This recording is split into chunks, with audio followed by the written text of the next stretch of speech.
Selamat malam saudaraku. Pada malam hari ini kita bersama merayakan Sabtu Sunyi. Sabtu Sunyi merupakan hari terakhir di dalam Pekan Suci yang dirayakan umat Kristiani sebagai persiapan perayaan Paskah.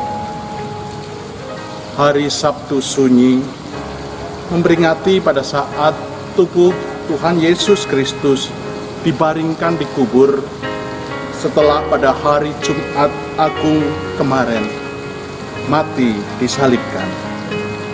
Dan esok kita akan bersama-sama merayakan Paskah. Untuk itu, sebagai perenungan kita pada malam hari ini, mari kita bersama memandang salib Rajaku.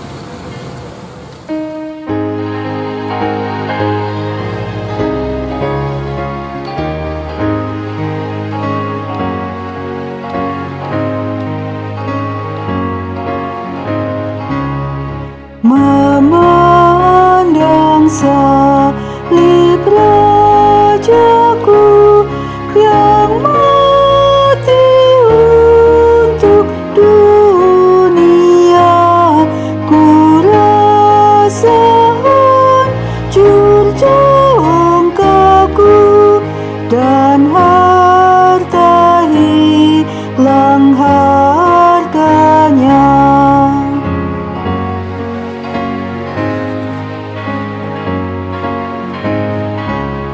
Tak boleh aku bermegah selain di dalam salibmu.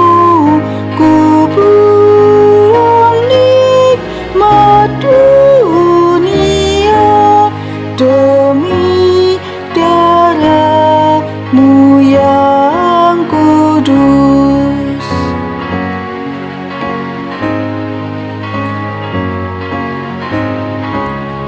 Berpadu kasih dan sedih mengalir dari lukamu, mahkota duri yang pedih menjadi keagunganmu.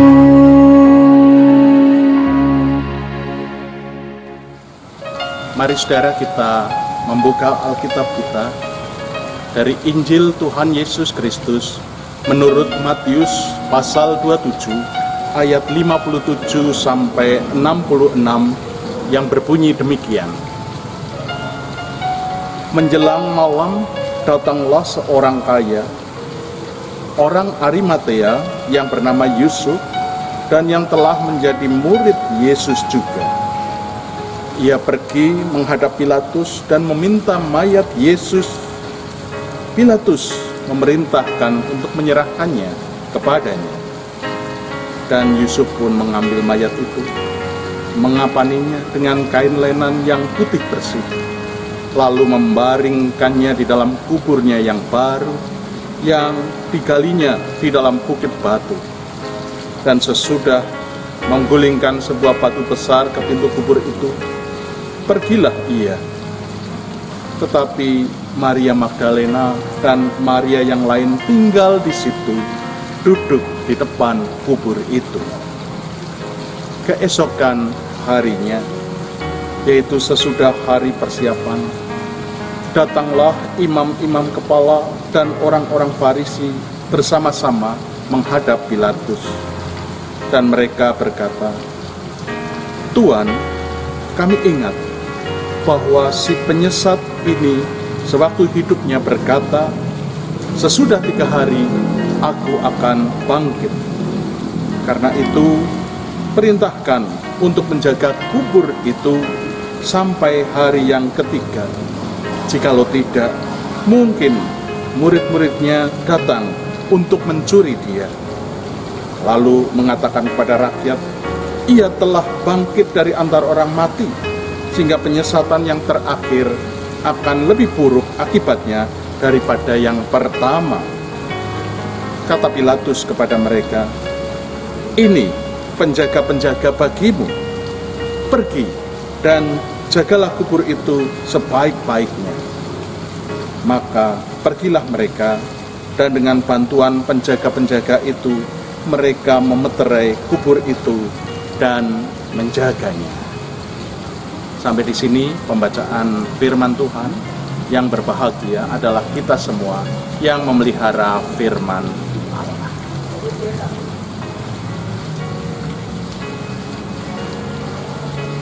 Saudaraku, pernahkah saudara mengalami sebuah peristiwa yang begitu mengguncangkan sehingga hidup ini seakan tak berarti, bahkan kita sampai kehilangan tujuan hidup?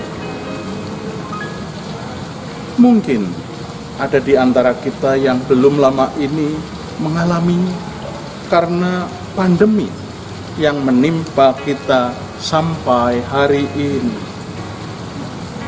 Di PHK, bisnis lesu, aktivitas tidak seleluasa yang dulu, dan banyak hal lain yang membuat kita menjadi sedih, khawatir, kecewa, dan frustasi. Sehingga tak sedikit orang, bahkan mungkin termasuk kita, saudara dan juga saya, yang kemudian justru melakukan hal-hal yang menghancurkan diri sendiri ataupun kehidupan orang lain. Dalam hal ini, kita tidak sendirian, saudaraku. Orang-orang yang terdekat dengan Tuhan Yesus pun mengalami hal yang seperti itu. Ya, mereka adalah para murid Yesus dan orang-orang yang ada di dekatnya, di mana selama kurang lebih 3 tahun mereka hidup dengan penuh harap, dan mereka juga kagum pada sosok bersahaja di dalam diri Yesus. Namun hanya dalam waktu kurang dari 24 jam, harapan mereka telah diluluh lantakkan. Ya, hati mereka hancur saat melihat sosok Yesus tak bernyawa di atas kayu salib. Dan orang-orang yang biasanya berbondong-bondong mengikuti Yesus, kini satu persatu meninggalkan Dia. Bahkan para muridnya pun hanya menatap dari kejauhan. Tinggallah beberapa sosok yang terlibat di dalam narasi pasca kematian Yesus. Yang pertama adalah Yusuf. Ya, tidak banyak yang kita ketahui tentang Yusuf selain yang tertulis di dalam Matius 27 ayat 57 bahwa ia adalah seorang Arimatea yang kaya. Ya, juga dicatat di dalam Lukas 23 ayat 50 sampai 51. Ia adalah seorang anggota majelis besar yang baik dan benar yang menantikan kerajaan Allah. Dan dicatat di dalam Yohanes 19 ayat 38, ia telah menjadi murid Yesus secara diam-diam. Saat itu Yusuf menemui Pilatus untuk meminta jasad Yesus agar dapat dimakamkan sebagaimana adat Yahudi sebelum dimulainya hari Sabat. Sungguh, saudara, ia memperlakukan jasad Yesus dengan perhatian khusus.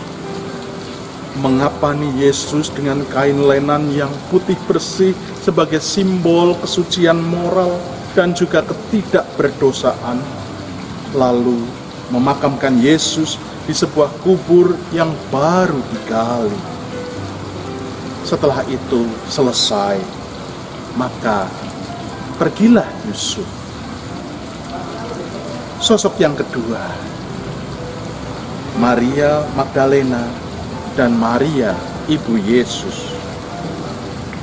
Ya, seperti yang dicatat di dalam Matius 27 ayat 56. Mereka rupanya tidak beranjak dari sisi Yesus sejak ia disalibkan. Jika Yusuf pergi setelah memakamkan Yesus, kedua Maria ini ternyata memilih untuk duduk di depan kubur itu. Tidak disebutkan alasan mereka memilih untuk tetap tinggal di depan kubur pada saat murid-murid yang lain sudah pergi, selain untuk meratapi kematian Yesus. Namun yang menarik, saudaraku, adalah justru kedua perempuan yang tinggal inilah yang nantinya akan menjadi saksi pertama kebangkitan Yesus, sebagaimana yang dicatat di dalam Matius 28 ayat 2. Lalu, sosok yang ketiga adalah kelompok imam-imam kepala, orang-orang Farisi yang rupanya sangat memperhatikan perkataan Yesus selama hidup. Ya, karena kekhawatiran mereka bahwa jasad Yesus akan dicuri demi membuktikan nubuatan kebangkitannya, mereka meminta agar kubur Yesus disegel dan juga dijaga. Nah, saudaraku, ketika sosok tersebut menarik untuk disandingkan tentang bagaimana reaksi mereka terhadap kematian Yesus. Yusuf dari Arimatea menunjukkan cintanya kepada Yesus dengan memperlakukan jasadnya sebaik-baiknya. Nah, namun setelah selesai memakamkan, ia kemudian pergi, move on untuk melanjutkan kehidupannya. Kedua, Maria Magdalena dan Maria ibu Yesus memilih untuk menunjukkan cinta mereka dengan tetap tinggal dan meratap. Sedangkan sosok yang ketiga, para pemuka agama Yahudi, tentu saja tidak menunjukkan cinta, namun justru menunjukkan kekhawatiran mereka. Ya, mereka juga menunjukkan ketidaksukaan mereka kepada Yesus yang terus berlanjut, bahkan sampai Yesus sudah dikuburkan. Nah, saudaraku yang terkasih, pada hari ini kita memasuki Sabtu Sunyi, perayaan transisi kematian menuju kebangkitan Yesus Kristus. Kita tahu bahwa kematian Yesus bukanlah titik akhir di dalam karya keselamatan Allah. Akan tetapi, para pengikut Yesus tidak mengetahui bahwa ia akan bangkit.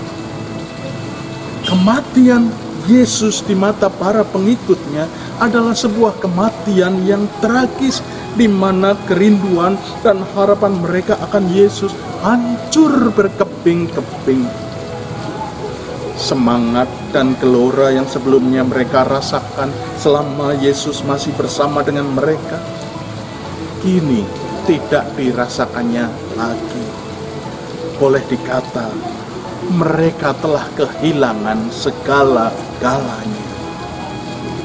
Saudaraku, bukankah semua yang dirasakan oleh para pengikut Yesus pada saat itu juga sering kita rasakan pada masa kini? Ya, seperti para murid, kita pun seringkali mengalami peristiwa-peristiwa traumatis yang mengguncangkan kehidupan ini. Bahkan mungkin termasuk mengguncangkan iman kita. Perasaan putus asa, kecewa, sedih, dan trauma adalah hal yang wajar kita rasakan sebagai manusia. Untuk itulah, di dalam menghayati Sabtu Sunyi malam hari ini, marilah kita datang kepada Allah dengan hati yang terbuka, kita membuka diri akan keterbatasan dan kekurangan kita sebagai manusia yang sering memiliki luka, dapat merasa lelah, dan kerap berada di ambang batas. Namun, di tengah-tengah keterbatasan tersebut, kita pun mengamini sekaligus mengimani bahwasanya pengharapan akan karya Allah terus berjalan, bahkan di balik penderitaan terberat sekalipun. Mari saudaraku, kita bangkit dari keterpurukan kita, karena kita punya Allah yang menang, sekaligus Allah yang begitu mengasihi umat. Tuhan Yesus memberkati saudara sekalian. Amin. Saat teduh bagi kita akan bersama bersaat teduh dengan kita memujikan sebuah pujian Nun di Bukit yang Jauh.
Mari saudara kita menaikkan doa kita. Sungguh Tuhan, pada malam Sabtu Sunyi saat ini, kami bersyukur untuk firman yang boleh kami dengar. Firman yang menguatkan kami, apalagi pada saat-saat kami harus berhadapan dengan masalah-masalah kehidupan yang terkadang membuat kami kehilangan pengharapan. Tuhan, terima kasih Engkau telah menguatkan kami, bahwasannya kasih Tuhan begitu luar biasa, kasih Tuhan begitu dahsyat, sehingga Engkau rela mati untuk menyelamatkan kami. Tuhan, saat ini kami mau menyandarkan seluruh hidup dan kehidupan kami hanya ke dalam tangan kasih-Mu. Segala beban kami, pergumulan-pergumulan kami letakkan di bawah kaki salib-Mu.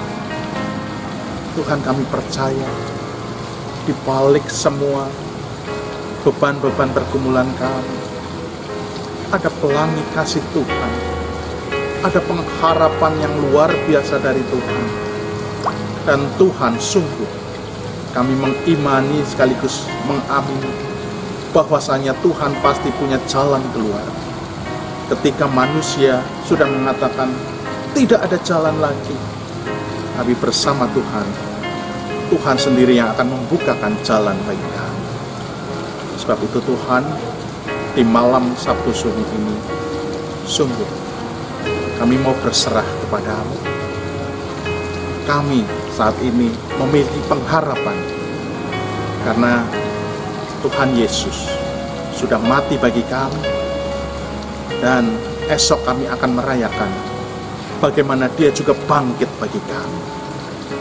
Terima kasih Tuhan untuk kasih-Mu.